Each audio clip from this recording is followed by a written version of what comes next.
কর্মসূচি শুরু হয়েছিল। আজ 30 অক্টোবর, আগামীকাল 31 অক্টোবর এই জনসভা র্যালি কর্মসূচি সম্পন্ন হবে। আপনারা ইলেকট্রনিক মাধ্যম এবং প্রিন্ট মাধ্যমের যারা আছেন আপনারা দেখলেন যে সারা মুন্সিগঞ্জ আজ জাকের পার্টি, গোলাপ ফুল, ফয়সাল ভাই এই 3 স্লোগানে উত্তাল ছিল। এই 3 স্লোগানে, দুরন্ত স্লোগানে সারা মুন্সিগঞ্জ আজ আলোড়িত ছিল, আন্দোলিত ছিল।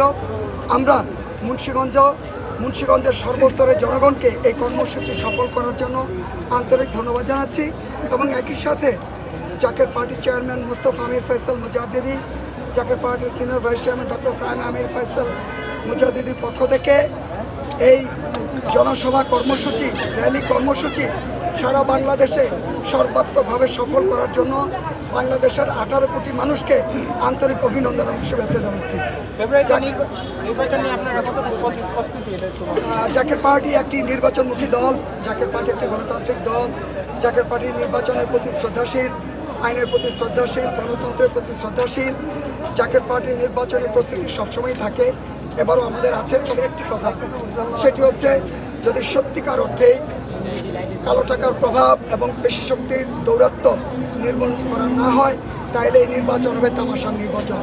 54 বছরে যা হয়েছে এবারে নির্বাচনও তার কোনো ব্যতিক্রম হবে না। কারণ যার কালো টাকা আছে, যার প্রভাব আছে, যার পেশি শক্তি আছে, তিনি টাকার বিনিময়ে, টাকার জোরে, পেশি শক্তির জোরে নমিনেশন নিয়ে আসবেন, তিনি পাশ করবেন। এটা একটা চরম বৈষম্য। 54 বছরের এই চরম বৈষম্যের অবসান ঘটাতে হবে। তাই যদি নির্বাচনে কালো টাকার প্রভাব দূর না হয়, পেশি শক্তির দৌরাত্ম্য দূর না হয়, আইন শৃঙ্খলা পরিস্থিতির যথাযথ উন্নয়ন যদি না হয় এবং যারা বৈধ পথে উপার্জন করেন তাদের নির্বাচনে অংশগ্রহণ যদি নিশ্চিত না হয়, তাহলে জাকের পার্টি বিবেচনা করবে নির্বাচনে যাবে কি যাবে না।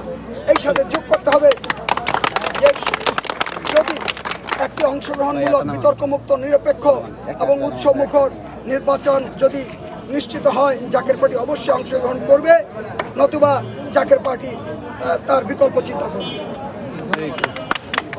ধন্যবাদ।